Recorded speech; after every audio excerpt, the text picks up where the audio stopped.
You mentioned about cash transfers, and we wanted to hear more about how that can potentially go into, when people have money to buy food, could potentially go into like private markets and hence sort of lead to the erosion of some of the public distribution systems. So, you want to So, yeah, there's this provision right in the bill which says, um, similar to the food stamps over here, where you actually have the people go and buy from the free market, which is actually quite detrimental to the whole idea, which would kind of like shirk the government's responsibility of actually providing. And other than that, it will also destroy good public distribution systems in some in some states, while other states which are corrupted and do not have it running might again still go worse because they'd go to the private market, could again make for profit. So something I just wanted to hear. Yeah, absolutely. I think that one of our strong disagreements with the government's The current government, exactly. which has left a window open for cash transfers.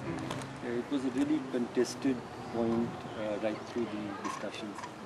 See, people in, say, the Planning Commission and in the Government of India talk about the necessity for reforms. And reforms is a very difficult word in many ways. And they understand reforms as one of the most central reforms that they see in the public distribution system is precisely what you talked about giving people a choice or gradually shifting over from food transfers to cash transfers. I think it's hugely problematic for many reasons, and I'll just briefly talk about what they are. Firstly, we need to understand the public distribution system in India. It never was intended to be simply the transfer of a subsidy in the hands of the consumers, which is how it is being understood now. It had three different kinds of goals. One was to actually guarantee a price, a base support price to the farmer for their produce. And it's really been important in that way. It does a sort of income protection, that it covers just two major crops, and we haven't penetrated sufficiently all across the country. There's a huge potential further to do it. But the fact that to the extent that it is giving the farmers a base price, and so that's one.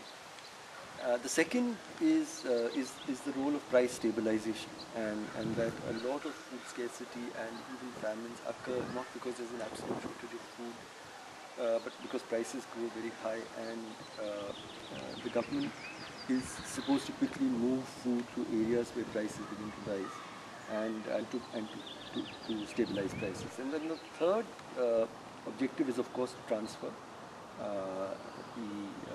the subsidized food grain in the hands of the consumer. So firstly, substituting the public distribution system with cash, what about the other two goals? So that's, I think, one problem.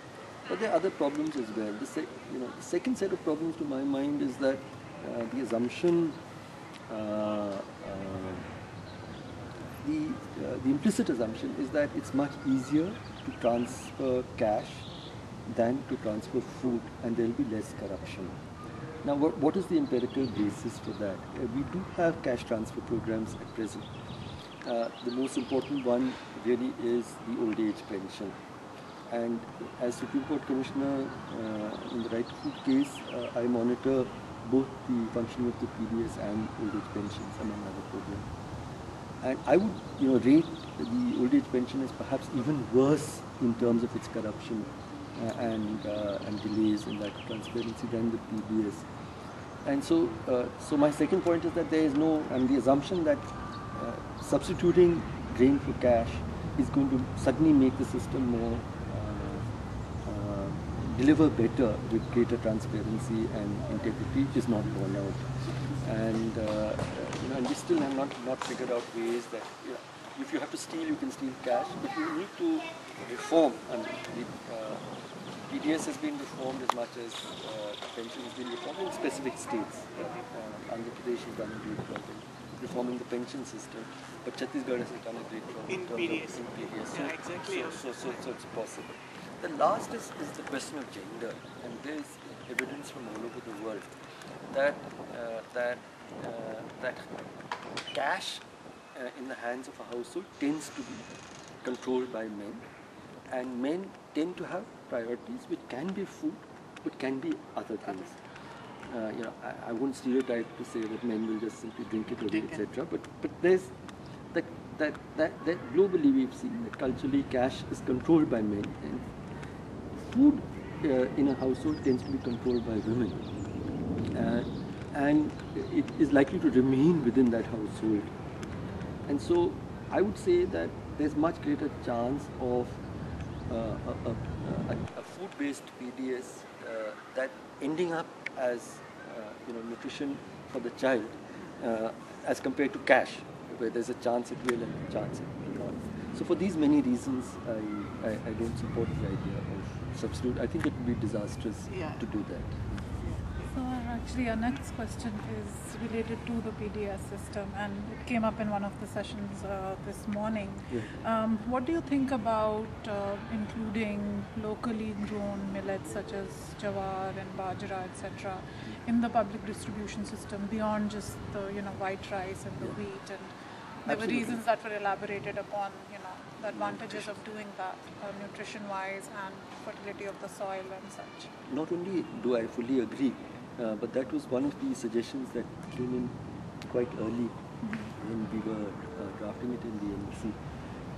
So what we've done is we've actually put in into the law itself that the government has to guarantee the provision of 35 kilos of food grain, which can be wheat, rice or millets. And we've also kept the price lowest for millets. So it's 3 rupees for rice, 2 rupees for wheat, and 1 rupee for millets, incentivizing it to the extent possible. So to that extent, it's certainly, I really value it. I think that there's substantial evidence that government's exclusion of millets from PDS has resulted in a change over a period of time over people's eating habits and so on and so forth. And completely, I totally agree that.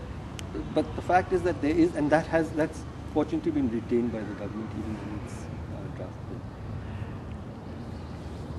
So our next question was relating to the silence of the middle class. Even though the Constitution technically abolished discrimination on lines of caste and religion and gender, still the majority of the middle class in India today, including people like ourselves at some level, are comfortable with the silence. And when it comes to caste and religion and subcaste, I think still a substantial part of the population thinks in that mindset, and one doesn't really have to go very far. You pick up a newspaper and see the matrimonial column. It's still very much there. So how do you think we can address this systemic problem? No, I think that Socrates, I think, has said somewhere that somebody asked him how long will injustice continue, and he said it will continue as long as the person who does not suffer injustice does not feel the same pain and the same anguish and anger as the person who suffers injustice. I think that's something that we need to remember. And I think that the middle classes need to develop a stake in the idea of a more just and humane society. The fact that my child is well fed, well nourished, well educated, and therefore I'm not bothered about, as I said, taught a child maybe a kilometer away who's sleeping in the streets and doesn't have any opportunities.